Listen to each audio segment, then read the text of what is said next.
Le président de l'Assemblée nationale, Christophe Mbosso-Kodia, a échangé avec le député de la Commission de développement de l'Union européenne le lundi 24 juillet 2023 au Palais du Peuple.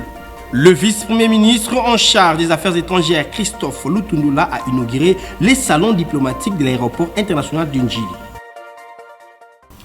Merci de nous choisir pour vous informer, mesdames et messieurs. Bienvenue dans cette nouvelle session d'information à la télévision de l'éducation. Dans l'actualité, à l'Assemblée nationale, Christophe Mbosso-Kodia a échangé avec le député de la Commission développement de l'Union européenne le lundi 24 juillet 2023 au Palais du Peuple. Suivez cet élément.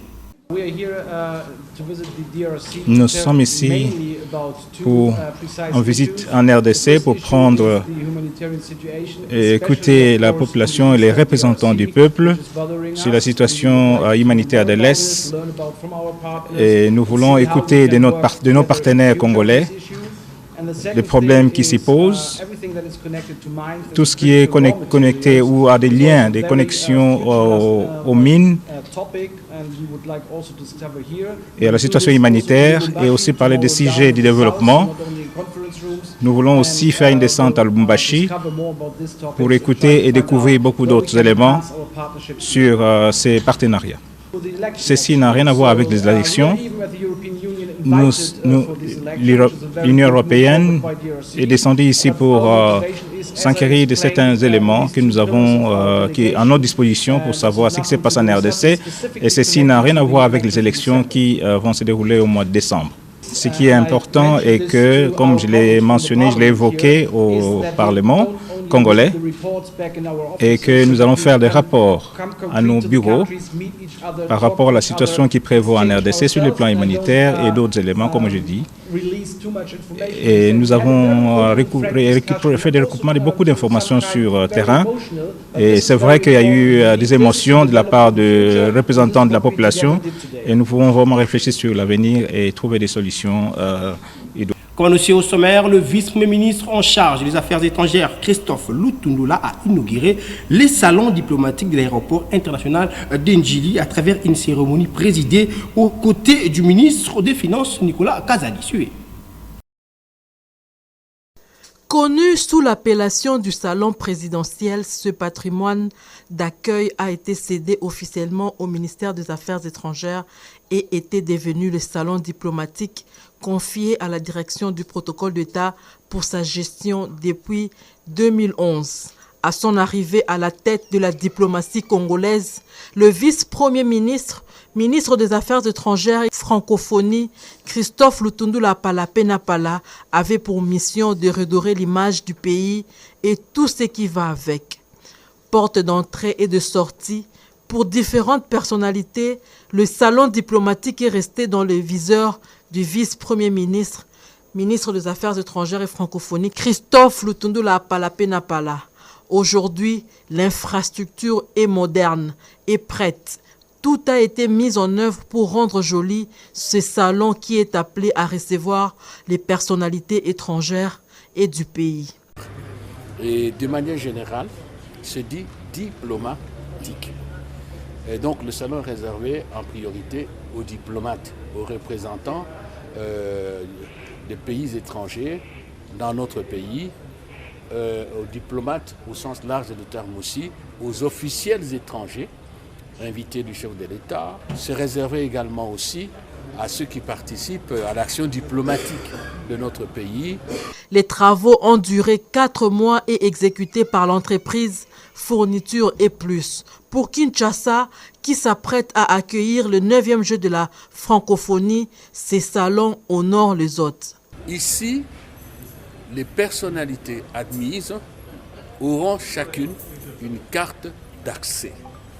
Et quand elles entrent ici, elles n'ont droit qu'à tout au plus 2 collaborateurs. Parce qu'imaginez-vous, quand le Premier ministre est là, vous n'allez pas lui dire de rester seul.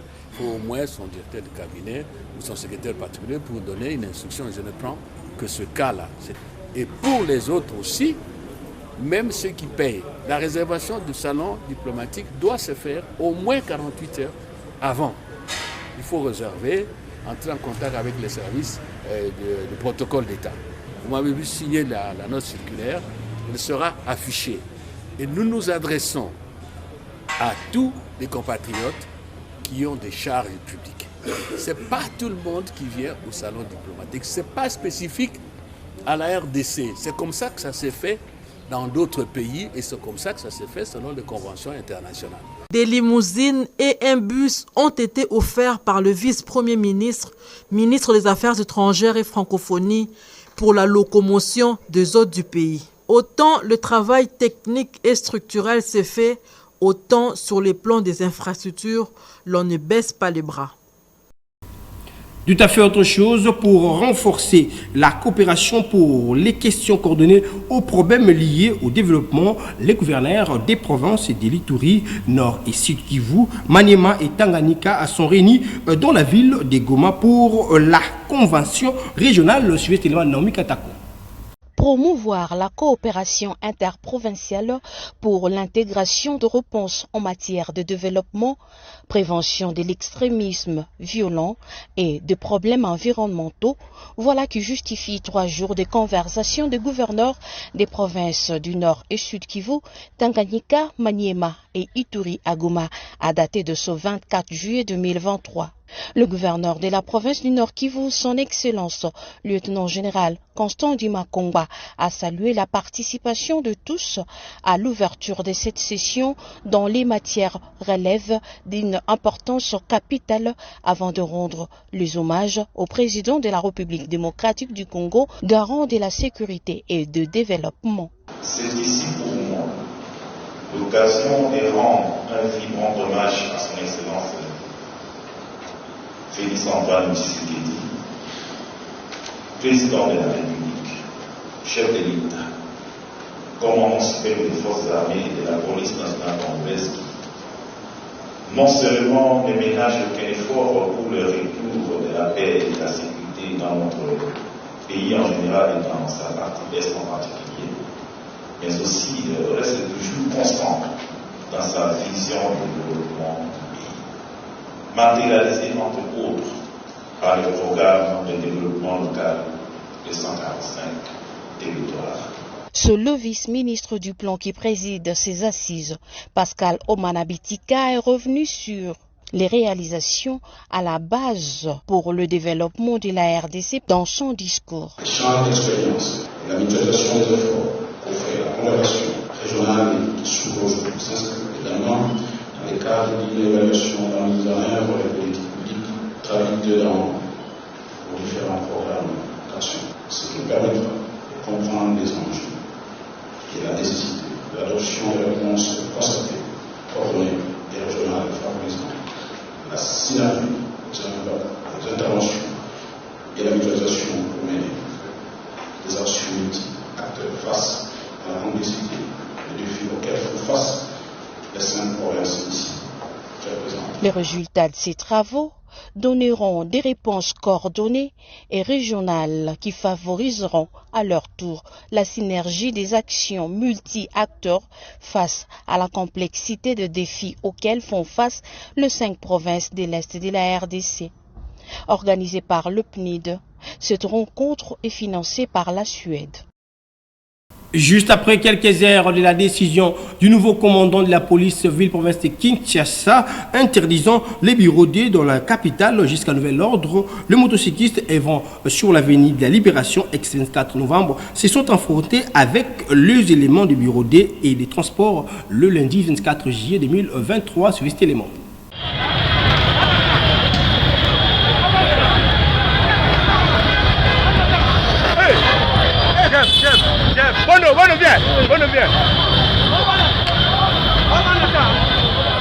On s'en croyait dans un film d'action où la population s'affrontait avec les policiers.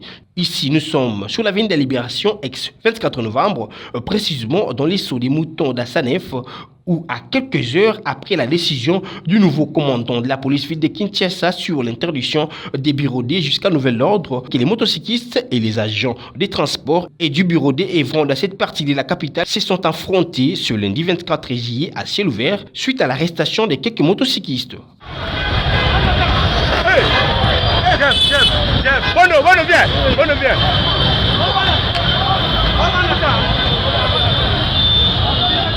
Interrogé quant à ça, le motocycliste lance un cri d'alarme au nouveau commandant de la police ville de Kinshasa. Olandi général Oyo Azongi alobi pona tracasserie na ba chauffeur. Ezala mituka ezala ba moto. Mais tomoni bande na biso mususu ba bureau de ba pekisi bango. Baza à 109 bazo nga ba moto. Be erto lingore bange ba droit na biso eno mo konzi alobi. Baga ndika ba moto ba bimisa biso ba machette. Bakomi ba kuruna to banene. Ba machette na ba chaîne na mabanga. Bato moto musu bazoki musu to ko perdre la moto na ye. Est-ce que vraiment bango bazali ko ngami bebe bazala sa mi bebe. Ba policier pe bazawana. Bazotala bazawana. Na mission la police. La police a besoin de se bitumbate. Bazotala bazosala. Biso to attaquer bango te. To lobi ta tango bale ko kanga moto. Bino ko kanga moto te po déjà basi ba boyi makambo ya kanga moto. Kolobaka bongo mama ba bimina ba machette. Donc bamapanga na ndenge moko ya kosala machette. Tozo nyonga bazo respecter mo kosina biso te. Balobi ba benga na ba nini ba bureau de nyonso na nzela mais na beket ba sanef. Asanef ba bureau de na ba kuna basangani siko. Inikeka na mikero bakangi moto. To ya to tuna bibeba. Il s'est rappelé que le nouveau commandant de la police ville de Kinshasa, le général Blaise Kilembalemba, a interdit jusqu'à nouvel ordre le bureau D et la tracasserie routière durant cette période de 9e G de la francophonie. Changeons des chapitres. Dans le cadre de la bonne tenue du 9e G de la francophonie, le commandant de la commune de Kasavubu passe en action pour assainir son secteur. Glody Matubanza et Delphine Touloula pour le détail. À quelques jours du 9e G de la francophonie, la police nationale congolaise se livre dans le travail d'assainir les acteurs principaux de la capitale. Ici, nous sommes dans la commune de Kasavubu, au marché Bayaka, dans son croisement avec l'avenue qui porte le même nom, où le lieutenant Chabani, commandant Siak Bayaka et son équipe détruisent le marché pirate pour permettre la bonne circulation de ces côtés. Dans la francophonie, il faut quand même l'acteur principal est là pour l'élite. Na yango nazwaki option na komanda na ngai po toza na esika moko tokota mpona kotia bopeto lokola bakonzi balengi yango tokotaki mpona kotia propriété quand même l'acteur principal lokola balabala ya asosa yango moye tokotaki mpona kotia bopeto po bamesa eleki bato batiki bawenze bakomi na babalabala pona koya kotondisa kotia bosoto na kati ya balabala eza acteur principal oyo ba visiteur bakoleka bamona asosa eza ndenge nini salite yango omoni tosalaki mosala wana.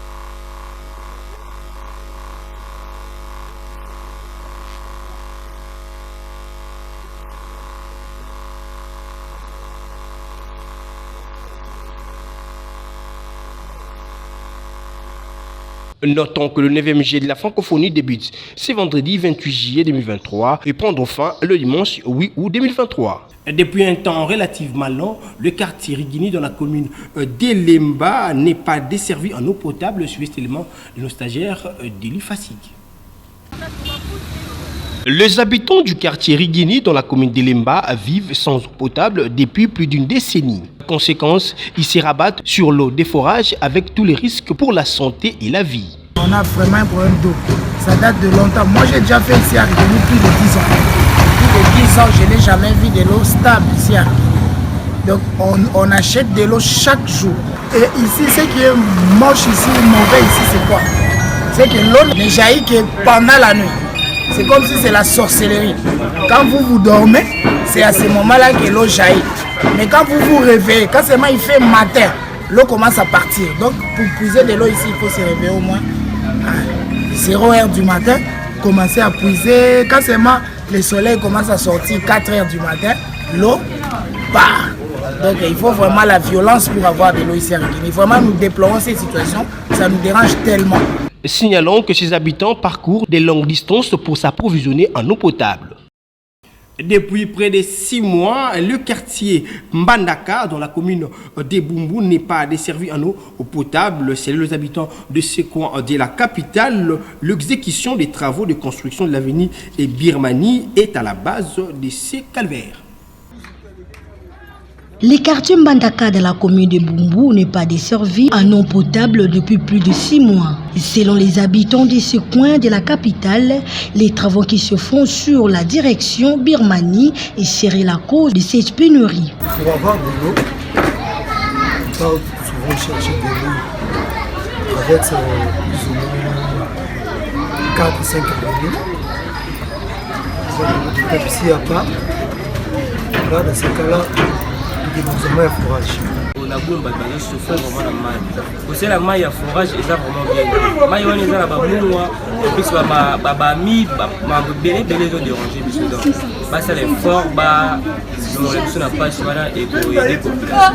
À cause de cette pénurie, la population du quartier Mbandaka ne recourt qu'à l'eau de pluie.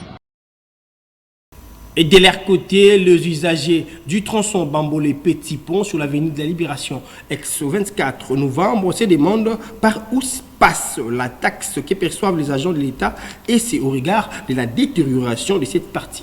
Dit la chaussée, suivez cet élément de nos stagiaires pour avoir plus de détails. L'avenue des Libérations, dans sa partie comprise entre Bambolé et Petit Pont, est dans un état de destruction. Les usagers de ces tronçons se posent la question où sont passés les frais qu'ils payent pour la vignette.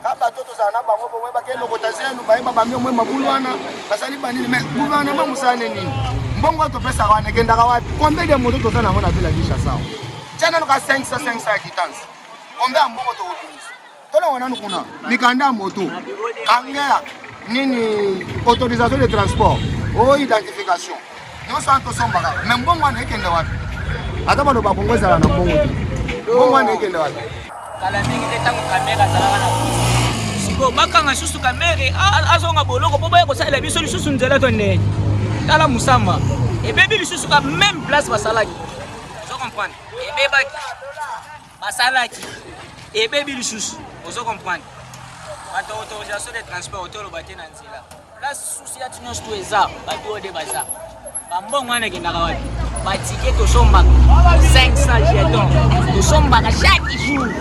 Si vous prenez la vision de la gare, ils ont causé un embouteillage à jeter. Tout ça en 24 heures. Vous comprenez? Précisément avant comme à prison. Na musamba bisika ba hôtel osala nzela tangu caméra azalaka na boloko. Donc caméra zonga na boloko. Cette partie détruite cause des embouteillages monstres et c'est là d'une manière quotidienne. L'opération Kinbopeto s'invite aux alentours de l'hôtel de ville de Kinshasa. Encore une fois de plus, suivez et citez les mains de nos stagiaires pour avoir plus de détails. L'insalubrité se porte bien dans la commune de la Gombe. Appelée la capitale de Kinshasa, la commune de la Gombe a perdu sa plus belle robe, si bien que les immondices s'invitent autour et devant l'hôtel de ville de Kinshasa. Nous sommes presque à 0 mètres de l'hôtel de ville. Nous, population, soi-disant nos petits peuples, nous sommes victimes de plusieurs maladies compte tenu de l'insalubrité et la négligence de nos autorités, surtout provinciales de la capitale, Kinshasa. On attend de pleurer sur cette situation jusqu'à aujourd'hui. C'est comme si nous sommes face aux autorités qui ne tiennent pas compte de la souffrance de la population.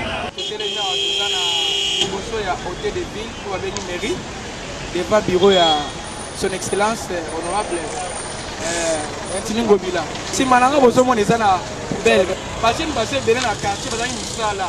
pour recruter les jeunes, ils ont sanité et le moins quand même ma malade est aussi. Et le maman est moins simple maintenant. Sauf qu'il y a beaucoup de malades par rapport à la sanité. Quand on monde casino munene zao casino na ba chinois il y a pays musu bayaka maintenant on les cas makolo zo mona santé et ça bien en tout cas gouverneur au tipoto même oui makam mais nous autour ça la sima boye la santé boye ça bien té sanité on est on pêcher ce modo télé bien exact donc nous savons que je pas vie on est dans notre ça et puis nous sommes gouverneur ça on ça la quelque chose on vient je sais nga la après aye ba ko kite salité de beza chaque jour salon 500 fois et mati yo kana et mata ka dollar comme ça nous mata le dollar avec les mati chaque jour 1000 francs salon que ça le magasin la salité o mabulu yango na mai dans si côté de côté de ville maman na liku to le ka kuti la aussi kona ni to e ba ga mboka ngo juste de oke ba mboka oke na biso. Le gouverneur de la ville de Kinshasa, Gentini Ngobila, est donc appelé à prendre urgemment des précautions. Et pour boucler complètement cette session d'information, le vendeur et acheteurs sont déjà enchantés de voir le niveau de l'exécution des travaux de modernisation du marché central. Suivez cet élément. Les travaux de construction du marché central vont bon train. Malgré le non-respect de la durée, les vendeurs sont satisfaits de l'évolution des travaux et demandent aux autorités d'accélérer les travaux pour que ces marchés soient inaugurés.